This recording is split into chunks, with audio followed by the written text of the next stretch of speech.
मैं अजय नारायण दुबे। मैं चुनौतियों पे चर्चा करना चाहता हूँ। मेरे कार्य क्षेत्र में बहुत चुनौतियाँ आती थी। जैसे 2008 में फेरी नीति 2004 में लागू हो गई थी, लेकिन फंडामेंटल राइट्स के तहत हमने जब फेरी नीति के तहत नगर निगम वाराणसी से असंगठित मजदूरों को, जो ठेला वाले, रिक्शे वाले, खुमचे वाले हैं, असंगठित महिलाएं थी, उनके लाभ के लिए दुकान शॉप के लिए बात की, और जो फैसिलिटी फेरी नीति के तहत उन दुकानदारों को, पटरी और रेहड़ी वालों को मिलती थी, उसके लिए बात की। तो प्रशासनिक अमला ने बहुत ही निगेटिव चर्चा की, लेकिन हम संगठित होकर उनसे पूरी टीम के साथ प्रदर्शन किया और उसके परिणाम पॉजिटिव चीज़ें आई। एक कमेटी बनी जो फेरी नीति के तहत जो गरीब रेहड़ी पेटरी वाले दुकानदार हैं सड़क पे, उनके लिए पॉलिसी करवाने के लिए एक कमेटी बनी। दूसरा, उनके लिए शेल्टर होम नहीं होते थे, जो कहीं रहने की व्यवस्था नहीं थी, तो राजस्व अधिकारी से हम मिलके उनके लिए शेल्टर होम की बात करते थे।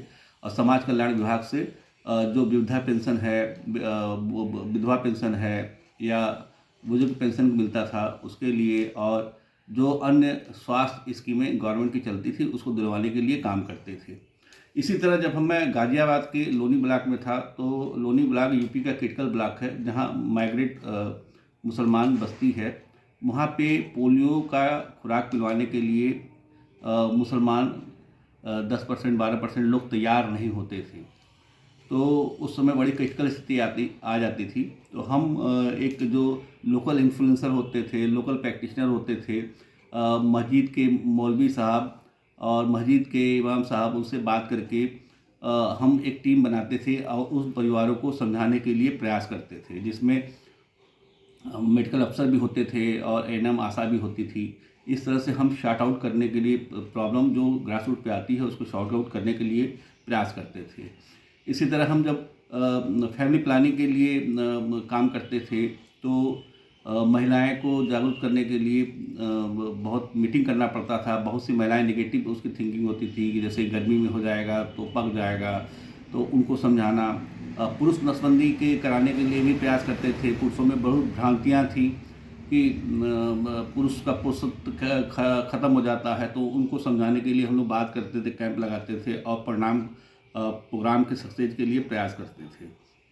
इसी तरह मैं सोनभद्र में था, तो सोनभद्र के चतरा ब्लॉक में भी 4ANC कराने के लिए बड़ी दिक्कत होती थी। गर्भवती महिलाएं अपना गर्भवती होने के बाद भी बताने में झिझकती थी, क्योंकि उनको ये लगता था कि बता देंगे तो मेरा गर्भ नुकसान हो जाएगा, लोगों की नज़र लग जाएगी। तो उन भ्रांतियों को दूर करने के लिए हम महिलाओं के साथ मीटिंग करते थे और बातचीत करते थे और समझाते थे कि गर्भ का पता चल जाने के बाद टेटनेस का टीका लगता है।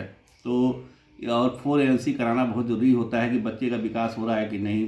इस तरह से 4ANC को सक्सेस बनाने के लिए और गर्भवती जो छूट जाती थी रेशियो के हिसाब से, उनको कवर करने के लिए हम बराबर प्रयास करते थे। इसी तरह टीबी प्रोग्राम में मैं काम करता था अभी झारखंड में, तो वहाँ पे भी ये प्रॉब्लम आई। लोग टीबी के पेशेंट हैं लेकिन बताना नहीं चाहते थे, क्योंकि उनको भ्रांतियाँ थी कि लोग क्या सोचेंगे। तो हमने कम्युनिटी लेवल पे और आशा और आंगनबाड़ी के साथ मिल के बैठक करते थे, लोगों को जागरूक करते थे, क्योंकि सरकार फ्री दवा देती थी, फ्री जांच होती थी, हम कैंप लगाते थे। इस तरह से अधिक स्पुटम जांच कराना हमारा लक्ष्य था और हम टीबी मुक्त भारत के लक्ष्य को ख़त्म करने के प्रयास थे। धन्यवाद।